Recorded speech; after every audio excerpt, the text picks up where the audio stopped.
Welcome to the Life Coach Lounge. I'm Angela. I'm Lisa. I'm Emily. We're three life coaches who found connection in faith, friendship, and purpose. Get ready for real talk, relatable stories, and practical tips you can actually use. We're so happy you're here at the Life Coach Lounge. Hello, everyone, and welcome back to the Life Coach Lounge. You just never know what we might talk about in the lounge. Today, we're going to talk about traveling, which is kind of ironic that I'm the one that decided to moderate this episode. If you have listened to our recent confessions episode, which was actually a super fun one, my husband actually just listened to it and he left me a voicemail after listening to it and said, "You guys, I laughed the whole time. That was so fun." So if you haven't listened to that one, I highly recommend going back to the confessions episode. But the reason I bring that up is because in that episode, I confessed that I actually don't really love to travel.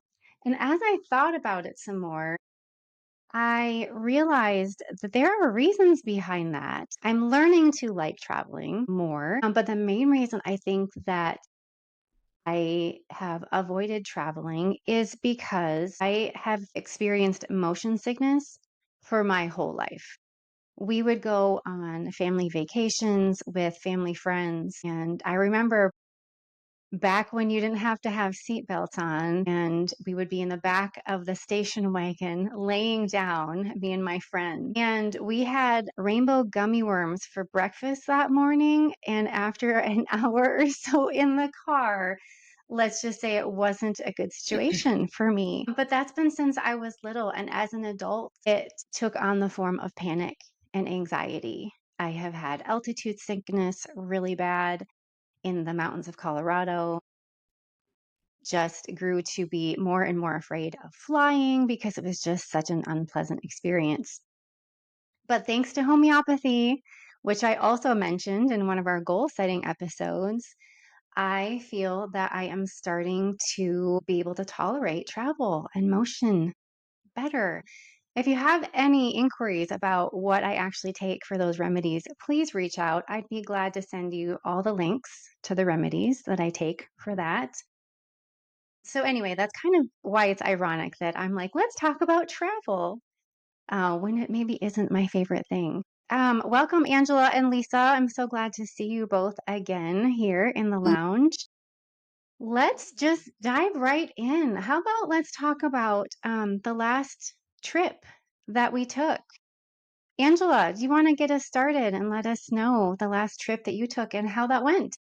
Well, it was the three of us. The last time that I traveled was meeting you two in Knoxville. So that was my last time traveling. And I have found that once I discovered direct flights, it is so annoying for me to have a layover anywhere. And on this trip, there was not a direct flight from Grand Rapids to Knoxville. So we had to have a layover each way. And I don't know why, but I have to tell myself it's not a problem. It's okay. Of course, I always try to choose the shortest layover possible to, the least amount of ups and downs and luggage, finding its way onto the right plane. I'm happy if it's just get me there and let's have fun. Couldn't agree with you more. And we talked about this in the Marcos. And I feel that, so again, I don't travel that often, especially on an airplane. But whenever I have in the last year, or really any time, flying out of Minneapolis, I feel like there are a lot of direct flights. I kind of actually won't consider flying if it isn't direct. So I am with you on the direct flight, definitely. Yeah. So, Lisa, do you want to tell us about your experience going to Knoxville? Do I want to tell you about my experience? Well, I always get the name of the book. It was a Lemony Snickets. Is that how you pronounce it? The Lemony Snickets, a series of unfortunate events. That was my trip to Knoxville.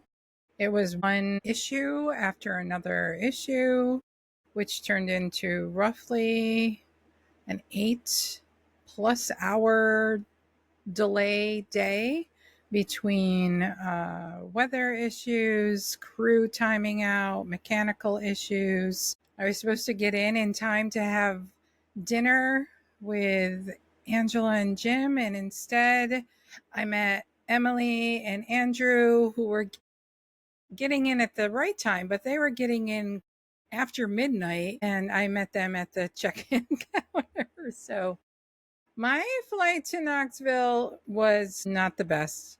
Wasn't the best flying home either. The whole experience for me traveling to and from Knoxville for my husband was an exercise in patience, for sure. So I felt so bad about what was happening to you that I did not tell you about the amazing experience we had coming home from Knoxville because I felt so guilty.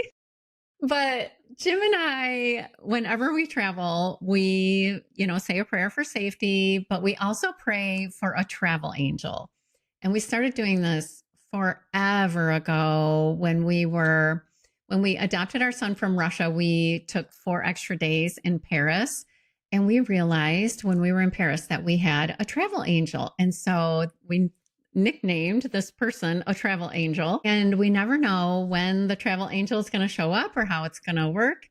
Anyways, so we are flying home from Knoxville. So on the way home, we were flying from Knoxville to Detroit. And then we had a 3-hour layover, which I was not happy about because you can drive from Detroit to Grand Rapids in 3 hours. So I was like, this is going to be horrible. But I thought, we're going to make the best of it. We'll have lunch, whatever. Okay, it's fine.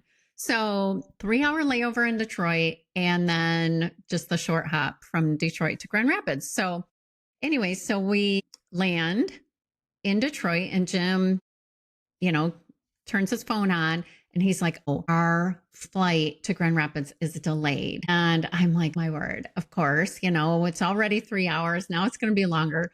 So we get our carry-ons. We're walking out of the plane down the aisle and the flight attendant looks at us and said, are you two flying to Grand Rapids?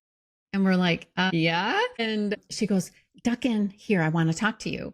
So we both kind of duck into the first class seats and she leans over in the seat and she said, I just want you to know that I noticed that your flight is delayed and it's like indefinitely delayed.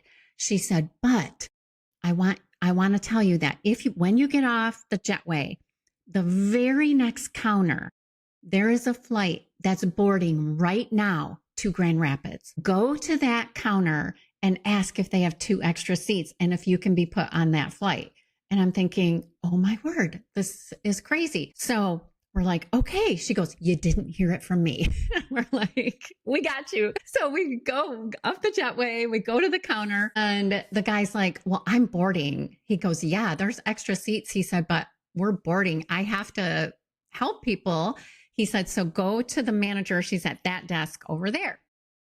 So we go running over there and we're like, tell her the story, like we were just wondering, we didn't want to out our travel angel. And we were just wondering if we could maybe go on that flight right there because our flight is super delayed and here's our ticket. And of course she was the attitude lady. She was not the travel angel. I'm just saying. Travel angel was the flight attendant on the plane. This lady, not the travel angel, because she was like, well, you can't rebook a ticket within 30 minutes of flight boarding.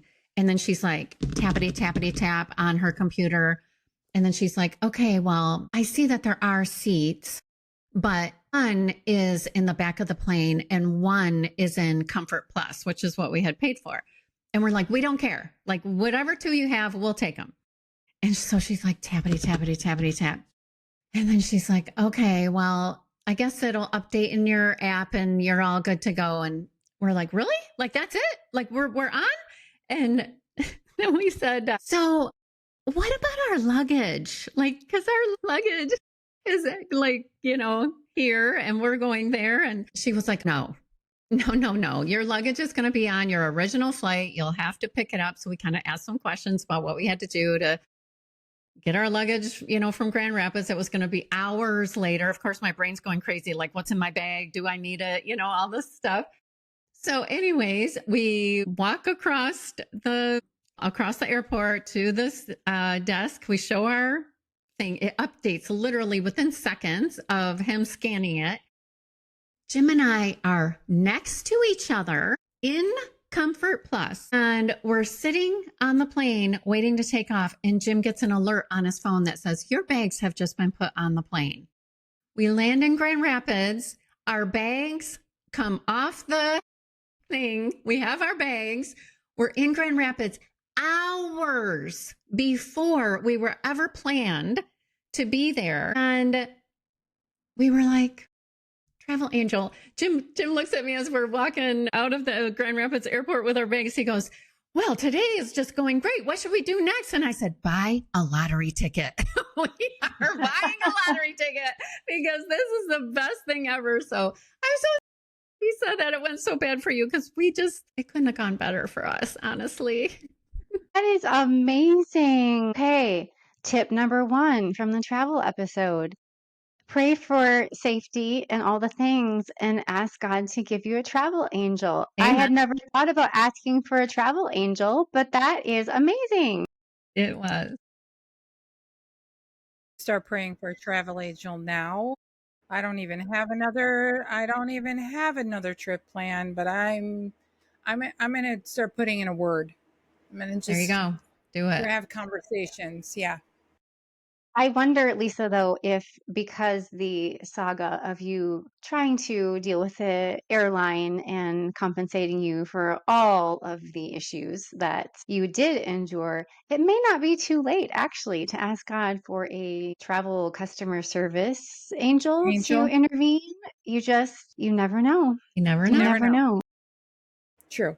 So interesting that your experiences were so night and day different because Lisa, we were getting updates from you as much as we could and checking in on you and feeling so helpless on the other end of the phone. So do either one of you have anything that maybe you learned from this experience? It might be too fresh. Maybe the learning nugget isn't quite there yet. Lisa, if it's not, go ahead and pass on this question. But anything that you would be able to, if you could rewind the clock and tell Lisa before she got on that first plane, words of wisdom. Pack a lunch. Yeah. Yep. Pray for the travel angel. Yep. I'm taking notes. Yep. Yep.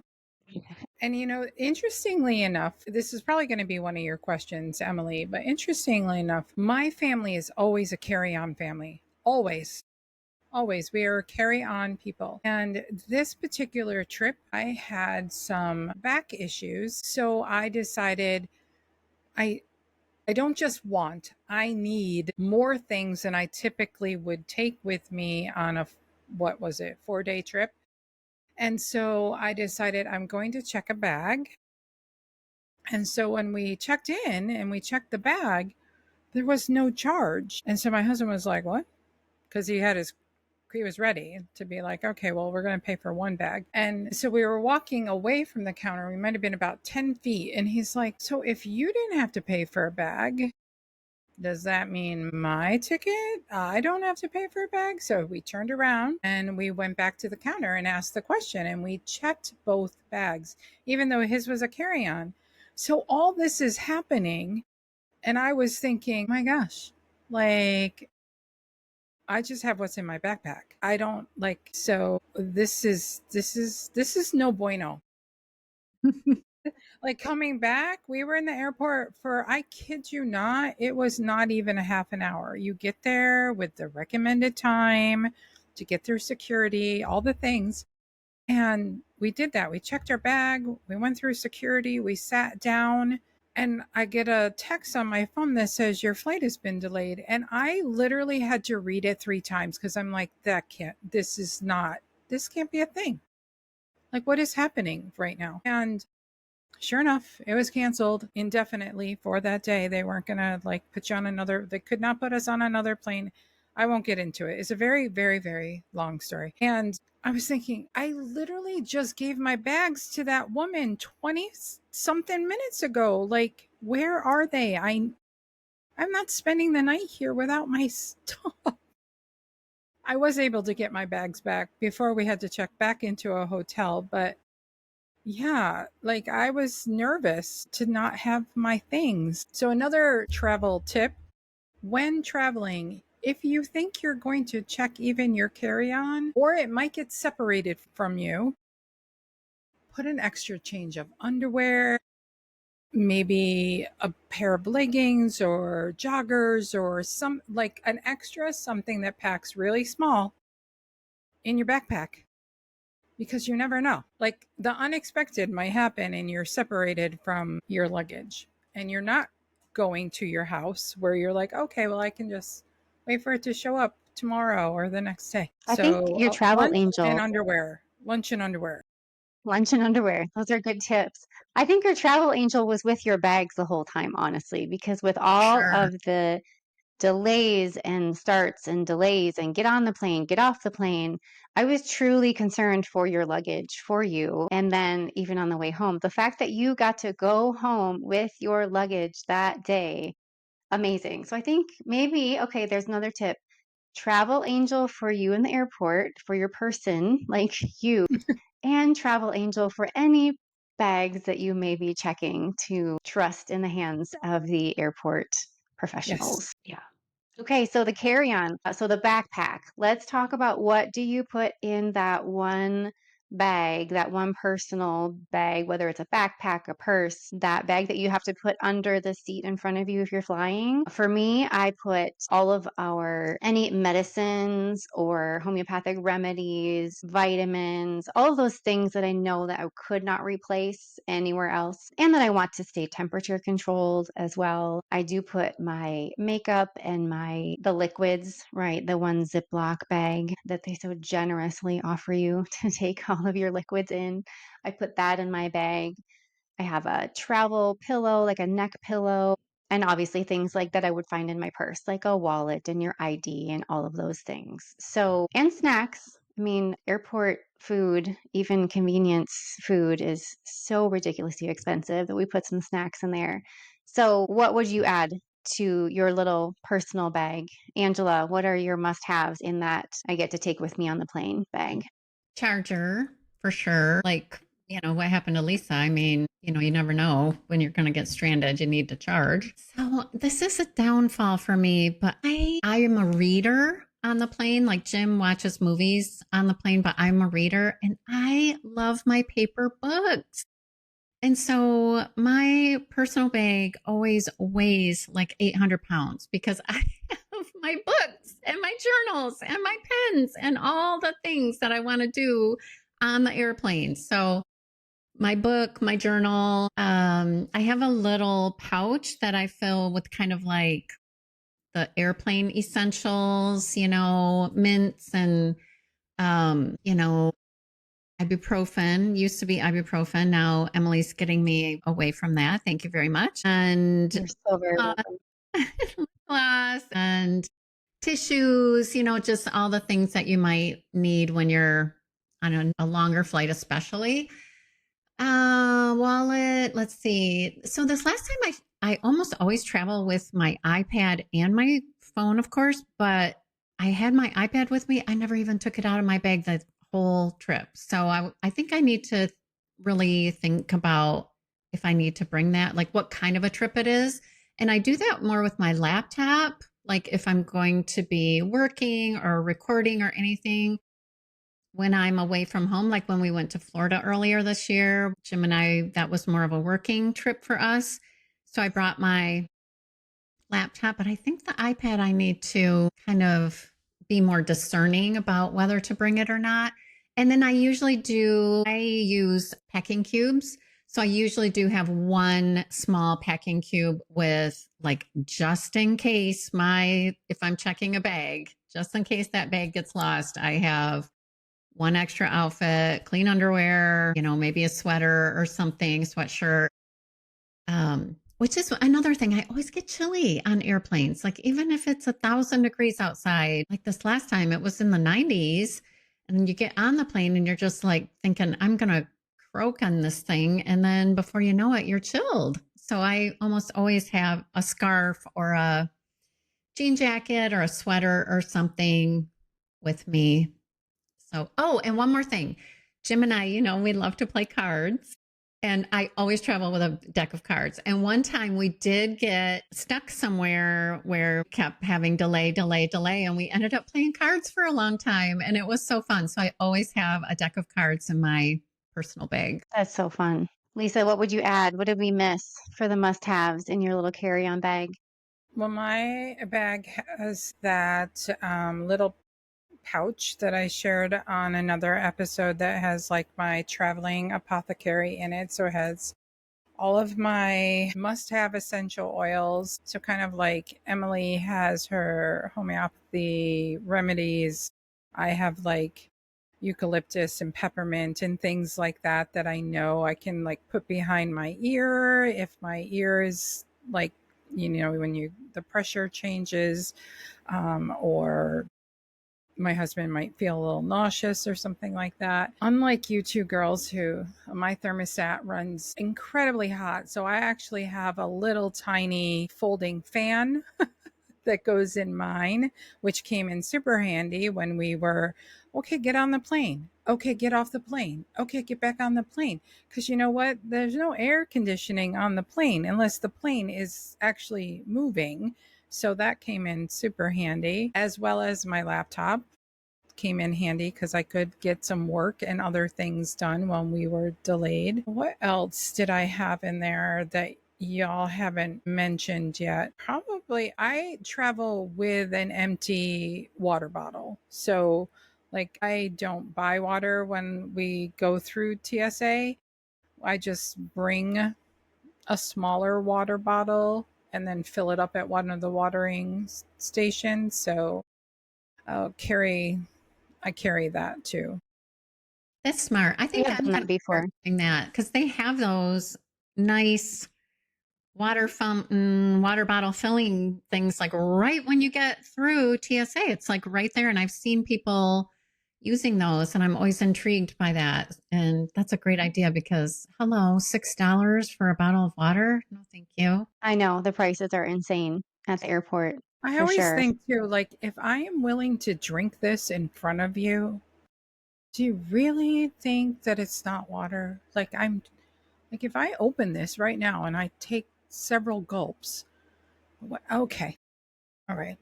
So I just bring my empty water bottle and away we go. And this time, my little quart-sized bag had all of my remedies for back discomfort. Because I was checking a bag, I was able to put everything else in my checked bag and then just have everything I needed right with me, which again came in super handy because I certainly needed it after a 14-hour day. I definitely needed to have that come in handy. Did we say hand sanitizer? I'm Ooh, sure that's definitely in my bag. we all have hand I sanitizer. feel like isn't that a given? Like, Yeah, I think so. yeah. Yes. And the Thieves blend, the Young Living Thieves blend, because you just never know who might be hacking in the seat behind you on the plane, just to, protect yourself from any of those germs, if at all possible.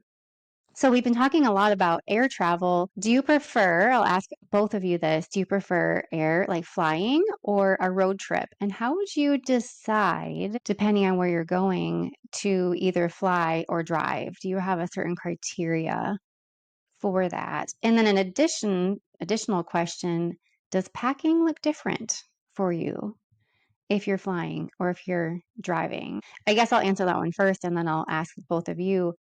Packing definitely looks different and feels a whole lot less stressful for me if I am driving. I feel like I can put all the just in case or the larger size, bathroom product versus the little travel, because if you're not checking a bag at the airport, it all has to fit in that little Ziploc bag. Extra shoes, like you just have more outfit options. So I definitely have less stress when I'm packing for a road trip than I do packing for a flight. And I actually don't mind a road trip, but I am really spoiled because Andrew prefers to drive the whole time. It doesn't matter where we're going. We could be going on an 8-hour road trip, and I'll be like, I can drive so you can sleep. And I don't know if it's a control thing or a protector thing or what it is, but he loves to drive. So honestly, I just nap or listen to podcasts or listen to audiobooks, because I'm not at the point where I can actually read while something's moving. I am getting healed from the motion sickness, but I can't also read and still not feel sick. So, what do you think? Fly or drive? And does that feel different? Lisa, do you want to get us started with that? When my kids were younger, driving, we would pack the kids up and go on like 15, 16-hour drives. Sometimes we split it up and halfway there, maybe get a hotel and spend the night and then carry on the next day. But it was easier because of all the things that come with kids, especially if it was a beach trip. We used to take lots of beach trips every spring from where I live in New York State, and then like go down to like the Outer Banks area or someplace between Myrtle Beach and the Outer Banks. So that's roughly for us about 16 hours. And but you don't want to buy more sand toys and another boogie board and whatever. So it was just always easier to take the car to do that. As I've gotten older, personally, I would just prefer to fly. And like Angela said, and like you both said, if it could be a direct flight, that would be ideal. But I don't live in a city where there are very many direct flights. Unless I'm flying to New York City or maybe to Boston, like there are no direct flights from where I live. When years ago, I don't mind driving. I like driving, but the older I get, I feel like, nah, I don't really want to be in the car that long. So I'll just get on the plane. I love it. How about you, Angela? 100% plain. I'm not a joy in the journey girl. Get me there and then the fun starts. And you've had travel angels, and so of course, like, why wouldn't that be your answer? If traveling is just this blissful experience where everything works out from start to finish, I think I would be in the same boat as you. Like, yeah, get me there on a flight. My travel angel will make sure all the details are taken care of. Makes perfect sense. I love it. Okay, so this is the Life Coach Lounge, right? What does traveling have to do with coaching? How can we tie this in? Why did we even think about this as a topic? So, as coaches, we know that our thoughts about something or someone create our feelings, which create our experience, right? So, a disaster travel day, while the circumstances cannot be changed, and a whole lot of that is out of our control, what we do have control over is how we think about it, how we react to it, how we see maybe the bigger picture and can gain some perspective on whatever the circumstance is. So, do either of you feel like learning the coaching tools and practicing them day in and day out, has that changed your experience of traveling, either before, during, or sometimes even after? There can be that little letdown, maybe of coming home from a trip, or we should have done this, or we should have done that. So, Angela, has coaching enhanced or changed your experience of travel? Definitely. For me personally, coming home in the recent years has not always been something that I look forward to because we sold our home in 2021 and we've been living at our cottage. So coming home doesn't feel like home, whereas I used to, you enjoy vacation, but you look forward to being back home. I struggled with that for the last few years. Actually, interestingly, when we came home from Knoxville, that didn't happen. And I think that I am starting to shift my thoughts about, just being more grateful for what I have and where I am in this season while still longing for a home. But I also think that a lot of people have either fear in their lives, like you were saying, like, either fear of flying, or maybe they've had some sort of traumatic experience, or, just something that's very triggering to them, something that's happened in the past.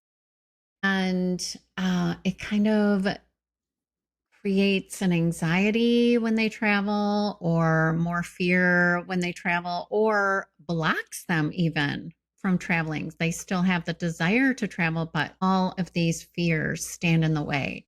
And so that's one area that we can really help our clients to process that and work through that.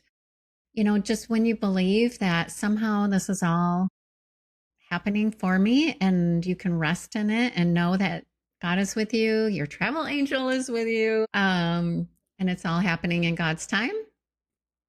And, release the fear and live in faith. We can help others to kind of cross that bridge too. Yeah, I love that. And we've talked about this before with specific situations. And even, I guess, in my own situation of having gone through altitude sickness and panic attacks at the airport, like before we're going to board, panic attack in Florida at an amazing resort where I was having an amazing time. And it just, came out of nowhere. Next time that I traveled, I wasn't cured of that fear, but the more I was able to manage my own thoughts about it, the easier it got with every time I did travel. So it's not that one coaching session or just talking about a traumatic experience is all of a sudden going to make it completely amazing and different the next time, and you're not going to have that automatic response anymore. That automatic response will still be there because your body remembers what happened. It's just you're going to be able to allow yourself to say, well, of course I'm feeling that way because that thing really happened. I really went through that situation, but I'm okay now.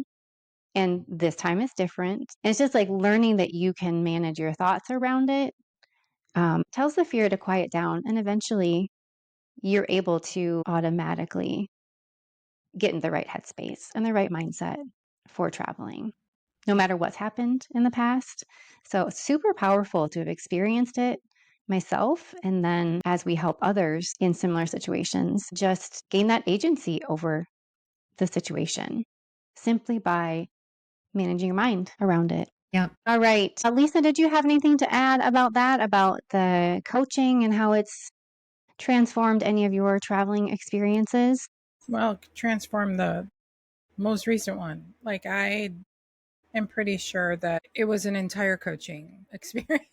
Like, it just was not just for me, but for my husband as well. And especially, like, very specifically, like coming home the following morning when we were back at the airport and standing at the TSA line, my husband said, I don't plan on going anywhere for, like, we're grounded for a while. I'm not doing this again for a while. And my immediate response to him was, well, we're gonna have to work on that because I still want to travel. I still want to go places. Like, this has not ruined it for me. It's that coaching ourself through the acceptance. You're acknowledging what is happening. You're accepting what is happening and remembering that you don't have to like it. Like, just because I accepted it doesn't mean that I didn't like any of it that was happening. But I'm not going to let that take away from me something that I do enjoy and I want to continue to do. So I just gently told my husband, okay, well, when you're ready, I'll coach you through that thought because I think we have places to go and things to see. And maybe we can start with a short direct flight to a local Grand city. Rapids. Minneapolis, I just wish saying. either one of you were a direct flight. That would be amazing. Lisa, I knew you must have been self coaching yourself on the way there, because I was just waiting to see your face pop up on the news. Like, woman goes total Karen at the airport in DC. Yeah. I was just waiting for it. I was like, oh man, she's going to lose it any minute now. You Yeah. did good, girl. Yeah. I mean, I was exhausted. I was in a lot of pain. And also, seriously, if I didn't have my essential oils with me to calm my you know what down multiple times, as well as all the tools, like just to, okay, just I used my breathing app. I got my journal out. Like I controlled what I could control. And I think that is important to remember, especially when you're traveling. So much comes up that's just completely out of our control. So you Yeah, got to that's have so your good. own wellness toolbox with you, as well as your backpack and your carry on and your Yes, so many snacks. tips and tricks and tools, right? Yeah. Practically and just mindset wise. And like you said, all the tools to support us in situations that can be very unpredictable. Well, this has been a super fun conversation with both of you. I have one more quick, just really light question because I'm always curious. Are you a clean your house before you leave kind of person so that when you come home, everything, yes, I'm getting head nods from both of you in the yes Yes, direction. for Okay, I sure. think I figured all three of us were on the same page with that. How about when you get home? Do you drop everything and crash and then just take care of it as the days go on? Or do you like unpack then and there, start the laundry, everything goes back in its place? That is a double-edged sword for me. So if I'm getting in at midnight, probably not doing that. If like this last time, it was an all-day event and I had been up since 4 a.m., I was not as quick to start the laundry, but we are just let's just get home, unpack. It doesn't matter where we're coming from. We could have gone to the beach for the day, and when we get back, I'm unpacking the cooler, unpacking the bags. Like we're done and done. Yeah. I always unpack right away. And I think that's one of the great things too about packing cubes is when I travel, one of my packing cubes ends up being for all the dirty laundry. So when I get home, I just unzip it and dump it in the hamper and it's just easy. I don't have to sort through everything. And then my toiletry bag is always packed. It's not what I use at home that I pack. I have a totally separate set of makeup and skincare and all the things that I need is always packed. So I don't even have to unpack that. It just stays in my bag all the time. So yeah, unpack right away. That's I'm guessing you fantastic. I'm unpack the right same. away. Yeah, I thought so. Yeah. How did you know, Lisa? Are you getting to know me a little bit more? Yes. Everybody else pretty much crashes, especially if we've been on a road trip and Andrew's been the one driving, like I said, and he's exhausted. I'm like, yes, please go lay down. Of course. And then I just tear into those suitcases, unpack everything, get that laundry started, put everything back in its place. And then I'm able to relax so much more after that, knowing everything is just put back in its place. Well, this So, brings up yes. a question for me. Do you ladies pack for your husbands and unpack for them? Because Jim is on his own, packing and unpacking. Brian's on his own. Yeah, Andrew's on his own packing. Unpacking, I'm normally the one unpacking all the things because even so not even just a road trip is he driving, but the airport is like an hour and 15 minutes away from us. So then he's driving home after a flight, after a long travel day, he's driving us home. So either way, I kind of just see it as something I can do for him as a thank you so he can crash. Yeah. It's good partnership. It All is. right. Well, thank you, ladies, for the lovely conversation today. Thank you to all of our listeners who joined us in the lounge today. If you have any questions for us specifically about anything we mentioned from the homeopathic remedies that I use to help me with motion sickness, to Lisa's favorite oils to travel with, or even Angela and what she's taking instead of ibuprofen. So reach out to us and we'd be happy to share the products that we use, the links. You know, there's no affiliates here. We just want to help a friend. So if you are interested, please reach out to us. You can find all of our contact information in the show notes, or reach out to us on Instagram at The Life Coach Lounge. We would love for you to follow us there.